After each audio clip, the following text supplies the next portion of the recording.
굿모닝, 좋은 아침입니다. 오늘은 4월 18일 화요일입니다. 요즘 날씨가 참 많이 안 좋습니다. 여러분 늘 조심하시고 또 주님의 보호하심 가운데 또 하루하루를 주님과 함께 동행하시며 살아가실 수 있기를 기도하겠습니다. 오늘 우리에게 주시는 하나님의 말씀은 사무엘하 5장 1절부터 12절까지의 말씀입니다. 사무엘하 5장 1절부터 12절까지 말씀 우리 저와 함께 먼저 봉독하시고 그리고 말씀 나누도록 하겠습니다. 이스라엘 모든 지파가 헤브론에 이르러 다윗에게 나와 이르되 보소서 우리는 왕의 한 골육이니이다. 전에 곧 사울이 우리의 왕이 되었을 때에도 이스라엘을 거느려 출입하게 하신 분은 왕이시었고 여호와께서도 왕에게 말씀하시기를 내가 내 백성 이스라엘의 목자가 되며 내가 이스라엘의 주권자가 되리라 하셨나이다 하니라. 이에 이스라엘 모든 장로가 헤브론에 이르러 왕에게 나아오매 다윗 왕이 헤브론에서 여호와 앞에 그들과 언약을 맺음에 그들이 다윗에게 기름을 부어 이스라엘 왕으로 삼으니라. 다윗이 나이가 30세에 왕위에 올라 40년 동안 다스렸으되 헤브론에서 7년 6개월 동안 유다를 다스렸고 예루살렘에서 33년 동안 온 이스라엘과 유다를 다스렸더라.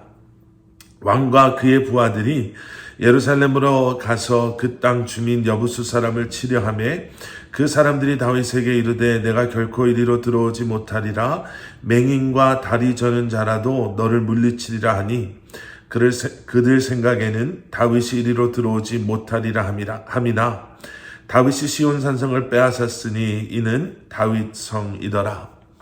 그날에 다윗이 이르기를 누구든지 여부수 사람을 치거든 물 깃는 대로 올라가서 다윗의 마음에 미워하는 다리 저는 사람과 맹인을 치라 하였으므로 속담이 되어 이르기를 맹인과 다리 저는 사람은 집에 들어오지 못하리라 하더라.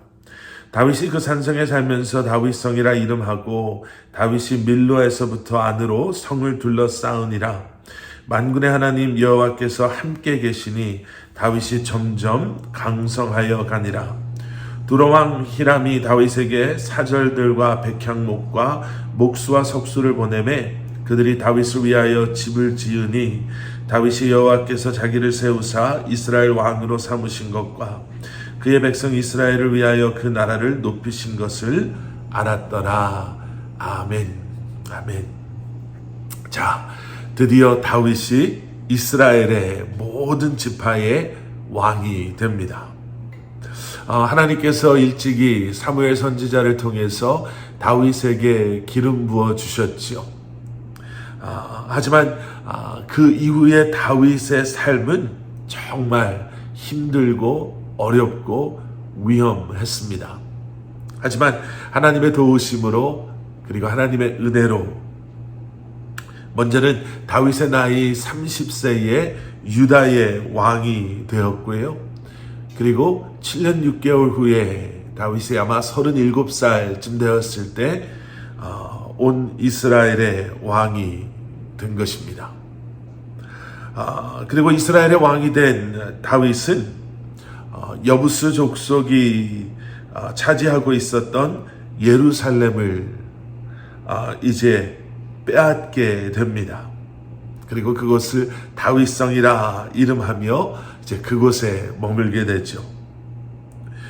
오늘 본문에 나와 있는 것처럼 본문 10절에 나와 있는 것처럼 하나님 여호와께서 다윗과 함께 계시니 다윗이 점점 강성하여 가니라.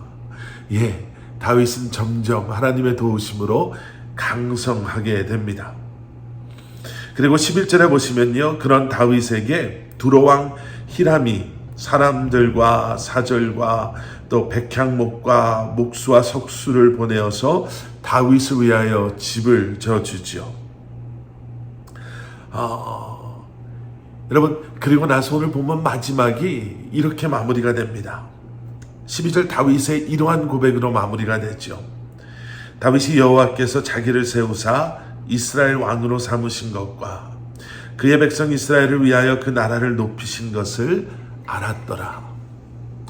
제가 이렇게 짧게 설명드린 다윗의 여기까지 오는 이 과정, 너무나 짧게 설명드렸는데요.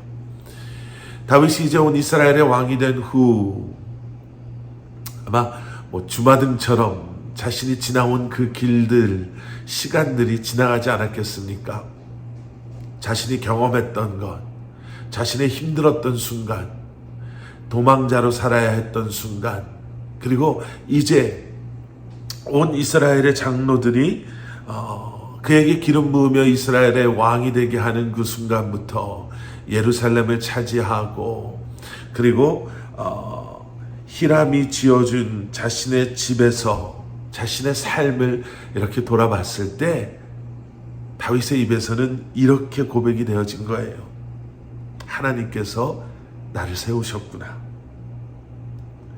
하나님께서 이스라엘 백성들을 위해서 그 나라를 높이시는구나. 모든 것이 하나님의 은혜이구나. 여러분, 세상 사람들이 생각하는 왕에 대한 통치자, 지도자들에 대한 개념은 성경이 말하는 왕의 모습과 많이 다릅니다.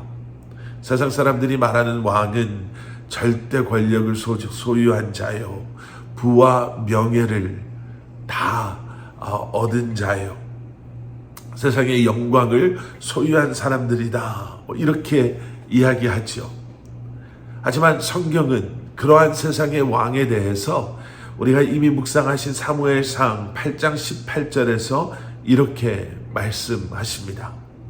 그날에 너희는 너희가 택한 왕으로 말미암아 부르짖되 그날에 여호와께서 너희에게 응답하지 아니하시리라.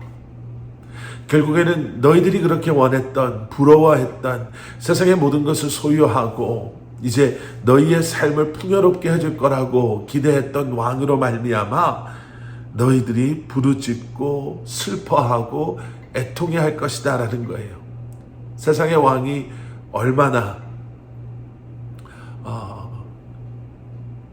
우리의 기대에 미치지 못할 뿐 아니라 세상의 왕의 악함을 우리에게 미리 경고해 주는 그러한 말씀이시죠.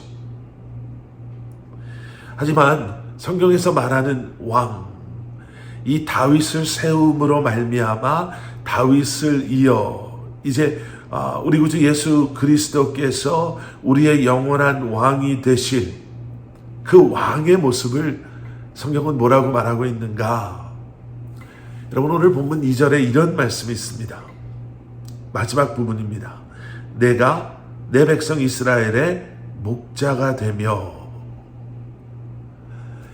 다윗이 왕에 오르는 그 순간 하나님께서는 다윗에게 너는 절대 권력자가 될 거야. 너는 세상에서 가장 힘있는 부유한 명예로운 지도자가 될 거야 라고 말씀하지 않으시죠. 하나님께서는 다윗에게 목자가 되어라 라고 말씀하십니다. 여러분, 목자는 말 그대로 양떼를 지키는, 보호하는 그런 사람이죠. 양들에게는, 그 목자가 지키는, 인도하는 짐승들에게는 정말 없어서는 안 되는 그러한 존재입니다. 왜냐하면 여러분, 양이 얼마나 멍청한지 아세요? 또 그렇게 멍청하면서도 고집이 얼마나 센 짐승인지 모릅니다. 눈은 어둡고 겁은 많고 자기 스스로를 지킬 힘도 없는 그러한 양. 그래서 목자가 인도하는 대로 쫓아가지 않으면, 그래서 목자가 찾아놓은 그러한 풀밭으로 가지 못하면, 또 목자가 알고 있는 그런 물가로 가지 않으면 먹는 것 마시는 것조차도 스스로 해결할 수 없을 정도로 연약하고 무지한 존재가 양입니다. 때로는 사나운 짐승으로부터 목자가 막대기로 그들을 보호해줘야 하고, 또 목자의 지팡이로 마음대로 행동하는 양을 인도하지 않으면 위험한 곳으로도 가면서도 그것조차도 모르는 것이 양이라고 합니다. 그래서 그렇게 자기 생명처럼 헌신적으로 수고하고 그러한 양들을 돌보는 자가 목자라는 거죠. 바로 그런 목자. 우리는 다윗을 통해서 왕 되신 예수 그리스도, 우리의 목자 되신 예수 그리스도를 보게 됩니다. 오늘 말씀에서 우리가 한번 묵상의 포인트로 삼아보고 싶은 것이 바로 그런 것들입니다.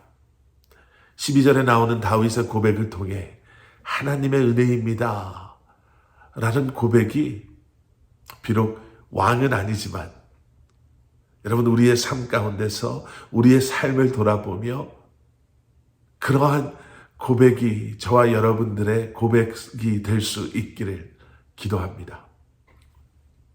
그리고 또 한 가지는 목자된 다윗, 왕으로서의 다윗을 우리가 바라보며 왕 되신 예수 그리스도, 우리의 목자 되신 예수 그리스도, 양과 같이 무지하고 연약하고 고집불통인 우리를, 그러한 우리를 위해 사랑으로 헌신적으로 십자가에 죽으시기까지 자신의 모든 것을 쏟아부으시고 내어주심으로 말미암아 우리를 인도하시고 우리를 보호하시고 우리로 하여금 우리가 가야 할 그곳을 향해 가게 하시는 예수 그리스도를 우리가 다시 한번 기억하며 주님 앞에 순종함으로 나아갈 수 있는 저와 여러분들 되시기를 다시 한번 주님의 이름으로 간절히 축원합니다. 함께 기도하시겠습니다. 사랑의 아버지 하나님, 감사합니다.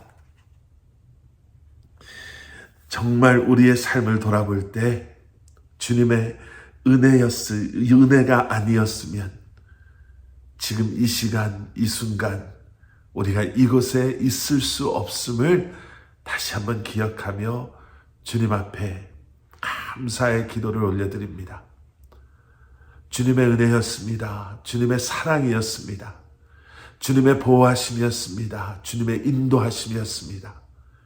그리고 이제는 그러한 선한 목자 되시는 우리 주님을 바라보며 신뢰하며 주님과 늘 동행하는 목자 되신 주님을 따라 이 한날도 살아가는 저희들 되게 하여 주시옵소서.